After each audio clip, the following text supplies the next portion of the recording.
लेकिन आज प्रतिस्पर्धा का दौर आया। विभिन्न तरह की निजी डेयरियां, चाहे ओसम हो, अमूल हो, इस तरह की डेयरियां अपने आसपास में भी गठित हो गई है और सुविधा अनुसार लोग अपनी समिति में भी दूध दे रहे हैं और अन्यत्र भी दूध की बिक्री कर रहे हैं। तो हमारा कतई ये कहना नहीं है जो आप सिर्फ समिति में ही दूध दें। यदि ज़्यादा कीमत मिल रहा है, ज़्यादा सुविधा मिल रही है, तो आप कहीं भी दूध बिक्री करते हैं तो उससे कोई ऐतराज नहीं है, क्योंकि दुग्ध समिति का जो गठन था, इसका यही उद्देश्य था जो आर्थिक और सामाजिक रूप से अपने सदस्य किसानों का उन्नयन करना। तो यदि हमारे काउंटर से नहीं हो रहा है और कहीं अलग से आपका ज्यादा मूल्य मिल रहा है, ज्यादा सम्मान मिल रहा, तो आप दूध बेधड़क वहां बिक्री कर सकते हैं। लेकिन चिंतन करना पड़ेगा और समिति के प्रति आपको सहानुभूति रखनी पड़ेगी।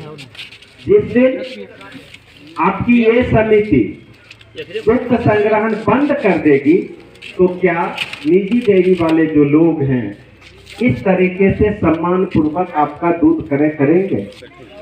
निश्चित रूप से दिक्कत हो। तो जो लोग दूध नहीं भी देते हैं समिति में, उनसे मेरा अनुरोध है जो आप समिति के प्रति सहानुभूति रखें, ताकि आपका सम्मान बचा रहे। समिति रहेगी, आपका सम्मान सीधा जुड़ा हुआ। समिति है तो दूसरे जो खरीदार हैं उनको यह भय होगा जो यदि हम इनके साथ अच्छा व्यवहार नहीं करते हैं, कम कीमत भुगतान करते हैं, तो ये भाग करके अपने समिति में चले जाएंगे। दूध कीमत का निर्धारण न तो बरौनी डेयरी कर पाती है और ना ही आपकी गांव में जो समितियां हैं, चाहे सुरेंद्र जी चला रहे हैं, तो इनके बस का नहीं है जो दूध कीमत को ये बढ़ा सके। ये इनके हाथ का विषय नहीं। माननीय अध्यक्ष जी बैठे हुए हैं, इनके हाथ से भी ये बाहर का विषय है जो पूरे राज्य के लिए दूध के दर का निर्धारण होता है। और हमको कहने में संकोच नहीं होगा, हम अपने सचिव बंधुओं को तहे दिल से धन्यवाद करते हैं जो तमाम निजी डेयरियों से अपने परिश्रम और क्या उसको कहा जा सकता है, जो कम से कम मुनाफा लेगा या नुकसान उठाकर भी अपने किसानों को जोड़े रखने के लिए एड़ी चोटी लगा देते हैं। ये कोई कहानी सुनाने की बात नहीं है। आप सभी लोग पढ़े लिखे लोग हैं, आप अपने रेट चार्ट को देख सकते हैं। और गांव के लोग फैक्ट समझे कि ना समझे, छपेरा तर के लोग बाखूबी समझते हैं जो 3 जीरो क्या होता है और 4 जीरो क्या होता है। तो जांच भी हो रहा है और रेट चार्ट भी लगा हुआ है। जांच के हिसाब से रेट आ रहा है 26 रुपया और सुरेंद्र जी आपको दे रहे हैं 28 रुपये। तो उस समय आपको सोचना पड़ेगा जो निश्चित रूप से ये सचिव के द्वारा समिति किसी तरह टूटे नहीं, उसको बचाने का अंतिम प्रयास किया जा रहा है। इससे सहमत है कि नहीं? सहमत।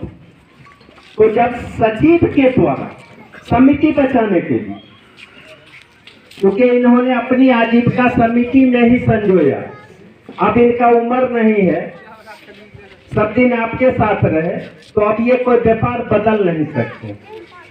जो पूरा सक्रिय जीवन काल जिस चीज में देता है, तो उसमें वो नफा नुकसान की परवाह नहीं करता।